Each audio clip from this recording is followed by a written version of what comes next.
জানি যে 2 বছরের বাচ্চারও ফেসবুক আইডি আছে, তার মা চালাচ্ছে। আমরা ইউজটা ওপেন করে দিয়েছি, কিন্তু আমরা সেটার উপরে কোনো কন্ট্রোল আনি নাই। জেন্ডার আইডেন্টিটির উপর বেস করে কিংবা কারো কালচারাল বা কাস্ট কোনো না কোনো একটা বিষয় যেটা হয়তো আমাদের সোসাইটি চিন্তা করছে যে সেটা তার উইকনেস, সেই বিষয়টার উপর বেস করে তাকে একটা নির্দিষ্ট ওয়েতে বা নির্দিষ্ট ট্রেন্ডে ডিফেমেশন করা হচ্ছে।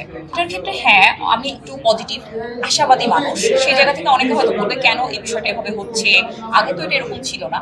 কিন্তু এই জায়গাটায় আমি আসলে এভাবে বলবো যে আগে আসলে আমাদের জন্য ডিজিটাল প্ল্যাটফর্মটা এত উন্নত ছিল না বা এত ওপেন ছিল না। ধরেন আমি 2012 সালে প্রথম প্ল্যাটফর্ম পেয়েছি, তাও শুধু ফেসবুক। এখন তো আরো অনেক আসছে, ইনস্টাগ্রাম, টিকটক এবং আরো অনেক অনেক অনেক অনেক প্ল্যাটফর্ম আছে যেখানে নিজেকে বিভিন্নভাবে মানুষ উপস্থাপন করতে পারে এবং বিভিন্ন তথ্য বিভিন্ন ওয়েতে উপস্থাপন হতে পারে। তো যখন আমি 2012-তে পেয়েছি তখন আমি অলরেডি আমার অনার্স শেষ করেছি। কিন্তু এখন হচ্ছে বাংলাদেশের একজন মানুষ একদম ছোটবেলা থেকে, ধরেন ক্লাস 5-এ পড়া ছেলেটার কাছেও কিন্তু সোশ্যাল মিডিয়াটা একটা ওপেন প্ল্যাটফর্ম। তো খুব স্বাভাবিক সে সোশ্যাল মিডিয়ার আসলে প্রপার ইউজটা পারবে না বা তার হচ্ছে ওই ধরনের কোনো লার্নিং নাই বা ট্রেনিং নাই, এটা খুব স্বাভাবিক। তো সেই জায়গা থেকে দেখা যাচ্ছে যে সাউথ এশিয়ান প্যাটার্নের দিক থেকে এই ধরনের কালচারগুলো বেশ জনপ্রিয়, যে কোনো একজন নারীকে বা কোনো একজন ভিন্ন ধারার মানুষকে একটা স্পেসিফিক ট্রেন্ডে তাদেরকে ছোট করা বা তাদেরকে অপমান করা। সেই জায়গা থেকে খুব অজান্তেই হয়তো সে ওইটার একটা পার্ট হয়ে যাচ্ছে। তো এই জায়গাটায় আমি আসলে অনেক বেশি প্রায়োরিটি দিব যে আমাদের ডিজিটাল লিটারেসিকে, কারণ আমরা এতদিন পার করেছি, আমরা এত কথা বলছি, কিন্তু আমরা কিন্তু এখন এই জায়গাটায় আসতে পারছি না যে আমাদের কারিকুলামগুলোতে ডিজিটাল লিটারেসির জন্য একটা প্রপার একটা এডুকেশন সিস্টেম চালু করা, যেখানে আসলে আমাদের ইউথরা বা আমাদের টিনেজ যারা, তারা হচ্ছে ওই জায়গাটার নলেজটা গেইন করতে পারবে যে কিভাবে আসলে সোশ্যাল মিডিয়াতে সে তার রেসপন্সিবিলিটিটা পালন করবে, কিভাবে ডিসইনফরমেশন সে না ছড়াবে বা মিস ইনফরমেশন রোধ করবে, কিংবা কোন একটা কোন ল্যাঙ্গুয়েজটা সে ইউজ করতে পারে, কোন ল্যাঙ্গুয়েজটা সে ইউজ করতে পারে। আরেকটা জায়গা আমার কাছে খুবই ইম্পর্টেন্ট, তাকে সার্ভেইলেন্সের কতটুকু আন্ডারে আনতে পেরেছি। ডিজিটাল প্ল্যাটফর্মে যখন আমরা দেখছি যে একজনের পর একজন মানুষ কোন একটা বাজে মন্তব্য করে, একদম যেটা আসলে সাদা কালো চোখে হ্যারাসমেন্ট, একজন মেয়েকে গালি দিয়ে কথা বলা বা কিছু একদম ট্যাগলাইন গাড়ি যেমন আছে, কিন্তু সে কিন্তু কোনো বিচার ব্যবস্থার সম্মুখীন হচ্ছে না। বিচার ব্যবস্থা কি, সাধারণভাবে সে কোনো একটা কোনো কিছুরই সে সম্মুখীন হচ্ছে না। তার ফ্যামিলি হয়তো বা তার প্যারেন্টস হয়তো এমন একটা জায়গায় যে তারা হয়তো সোশ্যাল মিডিয়ার ইউজ সম্পর্কেই জানে না। তো সেই ছেলেটা বা সেই মানুষটা কিন্তু খুব সহজে সোশ্যাল মিডিয়াকে ইউজ করে তার ফ্রাস্ট্রেশনটা, তার শিক্ষাটা, সেই জায়গাটা সে ওখানে ইউজ করছে। তো এখানে আসলে আমার কাছে দোষ একদমই মনে হয় যে আমাদের নীতি নির্ধারক, সেটা এডুকেশন সেক্টর বলতে পারেন, সোশ্যাল মিডিয়া যারা কন্ট্রোল করছে তাদের বলতে পারেন, এই জায়গাটা যে তাকে আমরা আসলে কোনো রকম শিক্ষাটাই দিতে পারি।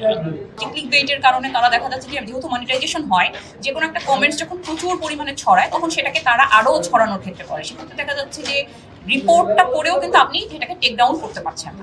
আমাদের আপামর জনগণের আসলে দোষ না দিয়ে যারা আসলে রেসপন্সিবল পারসন, যাদের আসলে ওই জায়গায় নলেজ আছে, সেই জায়গায় হ্যাঁ সোশ্যাল মিডিয়া প্ল্যাটফর্মগুলোর সাথে, যেমন অনেক দেশে কিন্তু ফেসবুক নাই, আপনি দেখবেন জাপানে ফেসবুক নাই, অনেক দেশে ফেসবুক ইউজ নাই। তো তার কি ওরা কি আধুনিকতার জায়গায় যাচ্ছে না? কিন্তু আমরা ইউজটা ওপেন করে দিয়েছি, কিন্তু আমরা সেটার উপরে কোনো কন্ট্রোল আনি নাই। তো আমরা সোশ্যাল মিডিয়ার সাথে আমরা এখন অনেক শক্তিশালী একটা কান্ট্রি, আমাদের এখন আর আগের অবস্থা নাই। আমরা এখন স্ট্র্যাটেজিক লিটিগেশনের জায়গায়, স্ট্র্যাটেজিক যে কোনো কিছুর জায়গায় আমরা অনেক এখন স্ট্রং রোল আছে আমাদের ওয়ার্ল্ডে। তো সেই জায়গা থেকে কি আমরা এই বিষয়গুলো আসলে করতে পারি না যে কিভাবে আসলে সোশ্যাল মিডিয়াকে রেসপন্সিবল করা যায়, যাতে হচ্ছে তারা এই ধরনের কন্টেন্ট বা এই ধরনের কোনো একটা কিছুকে টেক ডাউন করে।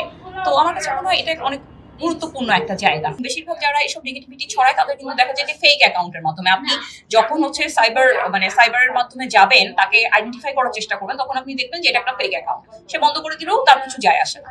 তো আলটিমেটলি এই জায়গাটায় যদি আসলে কন্ট্রোল আনা যায় যে একটা নির্দিষ্ট ওয়েতে তারা যাবে, সেটা ভেরিফিকেশনের মাধ্যমে, আমাদের ন্যাশনাল আইডি কার্ড আছে সেরকম কোনো ভেরিফিকেশনের মাধ্যমে তারা যাবে, তখন তারা ওই জায়গাটায় সচেতন হবে যে আমার এই অ্যাকাউন্টটা কিন্তু রাষ্ট্রের কাছে এবং সর্বত্র একটা মনিটরিং এর পর্যায়ে আছে। তো এটা একটা খুবই ইম্পর্টেন্ট জায়গা আমার কাছে মনে হয়। প্লাস আমার কাছে যেটা মনে হয়, যেমন বিভিন্ন গ্রুপগুলো কিন্তু দেখবেন যে কেউ যদি নেগেটিভ কমেন্টস করে, সেখানে কিন্তু ব্যানের অপশন আছে। কিন্তু ফেসবুক কিন্তু এখন পর্যন্ত যদিও একটা রিপোর্টিং মেকানিজম আছে, কিন্তু আমি অজস্রবার দেখেছি যে সেই রিপোর্টিং মেকানিজমে রিপোর্ট করা হলেও, মাস রিপোর্টিং হলেও, সেখানে কিন্তু এটা আসলে প্রপার ভাবে আসলে ইমপ্লিমেন্টেশন হচ্ছে না। তো সেই জায়গাটা যদি আমরা আসলে ইমপ্লিমেন্টেশনের জায়গাটায় আনতে পারি, যে ঠিক আছে কিন্তু এটা আবার এখন ইমপ্লিমেন্টেশনও যেন প্রপার ভাবে হয়, তাহলে একটা আসলে চেঞ্জ আসা যাবে। আসলে যে মানুষটা হচ্ছে সোশ্যাল মিডিয়াতে যাচ্ছে, অনেক সময় দেখা যাচ্ছে যে এমন একজন মানুষ যে হয়তো কখনোই সামনে এসে আপনাকে কোনো কিছু বলবে না, কিন্তু জাস্ট সে তার নেগেটিভিটি জায়গা থেকে সে এই নেগেটিভ কমেন্টসটা করছে। তো এই ক্ষেত্রে যদি আপনি এখন আমার বলেন যে তারও তো একটা মানে বলার অধিকার আছে, সেইটা যেমন আছে, কিন্তু বলার অধিকারটা যখন অন্যজনের আবার অধিকারটাকে নষ্ট করে, তখন সেই ক্ষেত্রে আসলে সেখানে কন্ট্রোল করার জায়গাটাও থাকা উচিত। ইভেন হচ্ছে সোশ্যাল মিডিয়া প্ল্যাটফর্ম গুলোর সাথে আসলে তাদের কি ধরনের, আমি জানি না যে কি ধরনের, তারা আসলে কোন ধরনের কোলাবোরেশনে আছে। তো এই জায়গাগুলো তো একদম স্পেসিফিক ভাবে এই জায়গাগুলো আসা উচিত যে এই জায়গাগুলো যেন ভেরিফাইড হয়। আমরা জাস্ট হচ্ছে ফেসবুকে দেশে ব্যবসা করতে দিচ্ছি বা টিকটকে ব্যবসা করতে দিচ্ছি বলে আপনার 13 বছরের উপরে যে কেউ এখানে যেতে পারে, বা 13 বছরের উপরে যে সেটাও আপনি জানেন না।